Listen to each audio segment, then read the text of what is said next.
entire state team that is on the ground, and of course, those who are here from city government and all of our agencies. I also want to thank the folks who have assisted with wildlife rescue. The National Aquarium has been a great partner and a great resource. Coordination with the Tri-State Bird Rescue in Delaware is ongoing. In Harford County, thank you, has provided assistance through their American Kennel Club Pet Disaster Relief Resources. So I want to give you a few updates. We are now roughly 26 hours into this coordinated response. Folks have worked through the night and the day to mitigate the impact of the spill and have made significant progress in a short amount of time. This morning, we laid out where we wanted to be at this point in the process, and I'm thankful to say that we have met many of those objectives and are exactly where we need to be at this particular time. Tonight, we will strategically pause operations to further assess current progress and allow our diligent responders and contractors to regroup. Also known as they need to sleep. We need the workers to be restful, and we have to be mindful that they've also been working in the heat today. In a moment, Fire Chief Wallace will lay out what a presence will look like this evening. Second, this evening, residents can expect continued road closures. Central Avenue will remain closed between Lancaster and Point Street. Again, that's Central Avenue between Lancaster and Point Street. That includes pedestrian and bicycle traffic as well. Drivers and pedestrians may encounter ongoing delays in the area as a result. And finally, once again, I want to underscore our gratitude to the women and men who have worked tirelessly to address this spill. We committed to doing this right and committed to doing it together, and that means ensuring the safety of our residents and wildlife above all else. I want to also acknowledge that we've been joined by Councilman Jermaine Jones, and we can see, you can physically see the progress. If you were here this morning, you can see that the water is no longer has that the red that you saw early this morning. We will continue to update you as we learn more. Thank you, and I'll now turn it over to Chief Wallace. Chief. Good afternoon, and as I always do, Mayor Scott, thank you for being here throughout this event. Also want to thank our governor, Governor Moore. He was here. He had his team here. They're still here for that matter. So I want to thank you both. This morning when we briefed, I kind of laid out a plan of where I thought we would be today, and I also spoke about how we were going to get there. So I'm going to update that at this point. So throughout the day, we've had 4 contract companies here on the ground working. Those companies have used 5 vacuum trucks throughout the day, and in addition, they've launched 2 boats. So we've attacked this problem from both on land and on the water. We've also carried out what we call a flushing operation. So the Baltimore City Fire Department deployed resources strategically to areas north of this location with the intent of opening hydrants and pushing the product that remained inside the storm system. We wanted to push that down. We want to do it because we want to control how that happens and not be dependent on severe weather and creating a situation that gets beyond our control. Not long after we initiated that operation this morning, we began to see the results. So we began to see the fuel pushing down. We could see the red. If you were here, you saw the harbor start to get real red again. So that's been a successful operation. While that's happening, though, we had to have contractors in place with what we call skimming capability. So they put devices on the water. That water skims, or those devices skim the surface of the water with the intent of pulling the product off of the water. It's vacuumed up into the vac truck. So that's really the process. We've had a significant change, as the mayor said, and you can see that behind us. If you were out here this morning, that water was red. Last night it was even worse. It was like wine. Today, as we stand here now, the water's beginning to return to its normal color, and instead of seeing overall red, you see small streaks of red, some sheen, patches of red. So that's very indicative of the fact that we've been able to not only isolate the product, but we've been able to remove it from the surface. We're also taking additional proactive containment approaches. So in addition to the countermeasures that you see behind us, We are also deploying what we call harbor boom to various areas around towards the Fells Point area. The reason we're doing that is we're being proactive. We know we've had a discharge of product where we stand right now. We cannot guarantee that we will not have further discharge of product if a heavy storm comes through. So we're proactively placing containment boom in the Fells Point area. In the event that there's discharge over there, we're able to capture that real quick. Finally, we're going to maintain crew presence tonight. That crew will be somewhat smaller than what's out here right now. As the mayor said, from the fire department through city agencies, through the state of Maryland, Maryland Department of the Environment, MDEM, a lot of state agencies through federal level. Our people have been working around the clock since yesterday afternoon. Many of us that are here now have been here since yesterday afternoon. So we're going to strategically reduce in size some of our workforce that's here. However, we will be maintaining a very strong presence throughout the night, so that should this situation change, we're able to react to it very quick. And then tomorrow morning, you'll see us right back out here again. We're going to continue working. So at this point, I'm going to hand it over to DNR Secretary Josh Kurtz, and I'm also going to thank him. His crews have been instrumental today, as you're about to hear, but they've been a huge help to Baltimore City government, so I want to personally thank him as he steps up to the mic. Thank you so much, Chief. And thank you so much to the local government, to our state agencies, and to our federal partners. The quick action really limited some of the impacts we were seeing with our wildlife in the area. I also want to thank the aquarium and Tri-State, as Mayor Scott said. The work that they're doing is critically important for us to protect these wildlife. Our wildlife response team has been on site since yesterday evening. We've been working to do two things. One is to move animals that have not been impacted by the spill into safe areas. We're lucky that birds are molting currently, so we're actually able to walk them into different areas. For birds that have been impacted and other wildlife, we've been rescuing them, and they are going to Tri-State. Tri-State is a certified organization that works on any sort of spill response for wildlife. They'll be cleaning the birds, reptiles, giving them health checks, and then releasing them back into their native habitats. We've had a marine unit out here today continuing to look for any potentially impacted wildlife and rescue anything that we can. At this time, 25 birds and 3 turtles have been transported up to Tri-State. We are going to continue to have our marine unit and our wildlife response teams present. We'll continue the work of keeping animals away from the water, and if any animals do come in contact with it, we'll take necessary precaution to ensure that they're safe. At this time, I want to turn it over to Jeffrey Donahue, who is the Director of Emergency Preparedness and Response at the Maryland Department of Environment. Thank you. Thank you, Secretary Kurtz.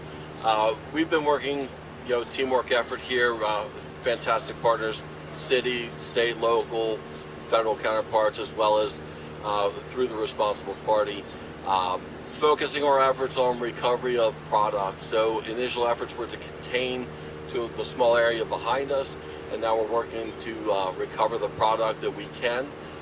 We have taken some calls over the course of the day regarding sheen. So like I said, we're focusing on recoverable product, which is like the deep pockets of red where it's heavy oil. There is some thin film residue that you'll see like behind us, silver sheen and rainbow sheen. But like I said, our efforts are focused where the bulk of the product is. So with that, I'd like to turn it back to Mayor Scott. Thank you much. And now we will take questions. We can have folks step up to the mic for questions so your colleagues can capture sound. Thank you. Right here.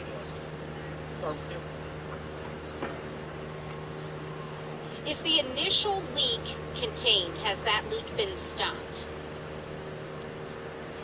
Yes.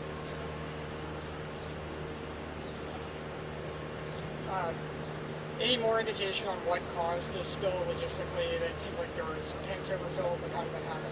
Yeah, I think we said, you weren't here earlier, we answered this question earlier today. Right now, we are focused on this effort, the cleanup, the prevention of it expanded. There will be a time where we move to that, into the investigation period, but we're not at that point yet. and we will definitely get to the bottom of it. But right now, we're focused on making sure this does not go further out into the harbor.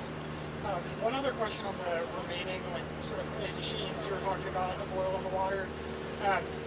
My understanding is that this kind of diesel fuel can kind of evaporate on its own. Can you talk about that? What are the sort of longer-term consequences of any? Correct. So the sheen you see, the rainbow, the silver sheen, where there's not what we call a recoverable product. It's a micron thin layer. It absolutely will evaporate with sunlight, with wind action. It will weather out, and as well as the wind and wave action. So there's a natural attenuation. We'll address that. It's unsightly, but it's not like a heavy amount of product there. And if we could have members of the press introduce themselves with name and outlet. My name is Matthew Schumer. I'm with the Baltimore Sun. I'm wondering if any oil has escaped from the containment area. Yeah. So from a recoverable standpoint, no. We're focusing on those recoverable products. And from the initial onset, as you can see, the yellow harbor boom behind us, that has been the point where the recoverable product has been contained. So everything in this area around the living classrooms marina is where the recoverable product has been isolated to. And will Hopkins see any kinds of fines for this spill? Or anything? So an investigation will, as the mayor had said, there'll be an investigation into that, and then there'll be a determination at that point if there's anything that would warrant a fine for that. But there obviously is a cost to the response, which as the responsible party they're addressing. And who will handle that investigation? Yeah. So that would be the Oil and Control and MDE in the Land Department. So they're the ones who are responsible for that.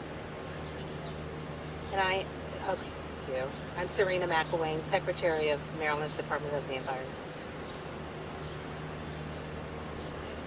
Jean Marbella with the Baltimore Sun. Do you have an estimate on what percentage is not recoverable, just by your best efforts? So at this time, it's really difficult to get a number on that. So we're recovering product. It's a mixture of oil and water. Even with skimming technology, it's not a 100% ratio. So best guess, we have sorbents that are recovering product. So to give you an actual number, it's extremely difficult. Through the course of time, and Chief Wallace addressed this earlier this morning, they'll take these tank trucks back, they'll put it into a tank, they'll allow it to separate out, through phase separation. They'll be able to, at that point, get a good handle on what the thickness of the layer of the oil is in the tank, and then we can use tank measurements to determine how much product we actually recovered. And how much liquid have you sucked out so far? So the last number I heard was 13,000 gallons of oil-water mixture. I'm sorry, that number's been updated. So 18,000 gallons of oil-water mixture. And do you have a number on what we had in sorbents? I think the last I heard was roughly 400 gallons, captured in sorbent materials. And there's no exact science to that. We know about what a bale of sorbent is supposed to hold, so we're using best guess estimate there. Hi, Tara Lynch, WJZ. This might be for the chief, but just with the rain tomorrow, I know that I'm sure the pre-positioning is because of that, but what can neighbors maybe expect as those storm drains continue to clear out? Thank you for that. So we can definitely continue to expect sheen. Behind you are 3 layers of countermeasure, whether it's sheen or whole product, right, that we're putting in proactively for if and when that were to happen, that containment can begin right away. The harbor boom itself is kind of a damming mechanism, but then the hydrocarbon boom that you'll see, the white boom, that's meant to actually absorb. So what we're trying to do is, as it moves towards the block, if you will, we want to absorb as much as it gets by there. We'll try to absorb it again with a second row, and then ultimately try to block the whole thing. And just one follow-up. I'm not sure if this is for the mayor, but historically, I mean, is this big? How big is a 2,000 gallon diesel spill into the harbor? Listen, it's significant, right? We know it's a significant amount. I can't go into history about what oil spills we've had before. It's significant, and it's significant enough that we have organized this team that we have here to make sure that everyone's focused on this, so that we are protecting our waterway, which we know is a lifeline for the city. Hey, when boy come out with WYPR. I think you kind of touched on it, Fire Marshal, but I was just wondering, what is the timeline, worst case scenario and best case scenario, for cleaning all this up? So the challenge that we have is we don't know what's underground, right? So that's why we're approaching this the way we are. We're trying to capture as much as we are. As Chief Donahue said, inside of those tanks will allow the water and the fuel to kind of stratify, and then we're going to get a better idea of exactly how much we recovered. I can't put a timeline on it because we could go a week, 2 weeks without significant rain, and then 3 weeks from now get 2 or 3 inches of rain in an hour, as we know Baltimore's been prone to do recently, and we could start to see product again. So I think what we have to realize is underground there's oil, right? It's attached to the sidewalls. There's still product there, and until it just has its opportunity to push out, I don't think it would be fair to really put a timeline on that. Okay, thank you. Yes, ma'am. We got time for about 2 more questions. Is there a concern for the air quality in this area, and how are you going about measuring that? Hi again, Secretary McElwain. There's not an issue with air quality. I think sometimes, and I'm glad you asked, because I think the public needs to know, there's not an air quality issue. There's an odor issue, and so that's why we really recommend that no one really comes down here and just hang out, because there is a strong smell, and depending on your health, that could be an issue. But there is not an air quality issue right now. However, we have deployed my staff. I have a couple of people here who are taking air samples. We also work with Johns Hopkins University. They are mobilizing air monitors here as well as the University of Maryland. So yes, we are monitoring. Last call for questions. My name is Dante. I'm just a regular civilian that live in the neighborhood. I know this is home to Turtle Island. There's a lot of turtles over there, and I always see a lot of ducks over there. So the wildlife is important to me because it's one of the many things that I enjoy about this neighborhood. What are those efforts looking like to protect the wildlife here? Because I heard you mention 3 turtles, but there are like hundreds of turtles. There's so many turtles. Yeah, absolutely. That's a great question. And so the reason we rescued those 3 turtles is we wanted to assess their health. We had wildlife biologists on the scene. What we saw is normal activity from the turtles over there. The good thing about turtles is they actually can really sense changes in the environment, and they will move away from poor water quality. They can also get underneath things like oil.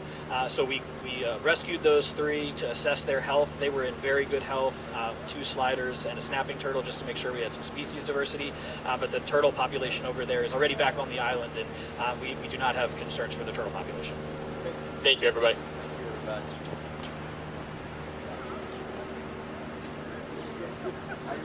I don't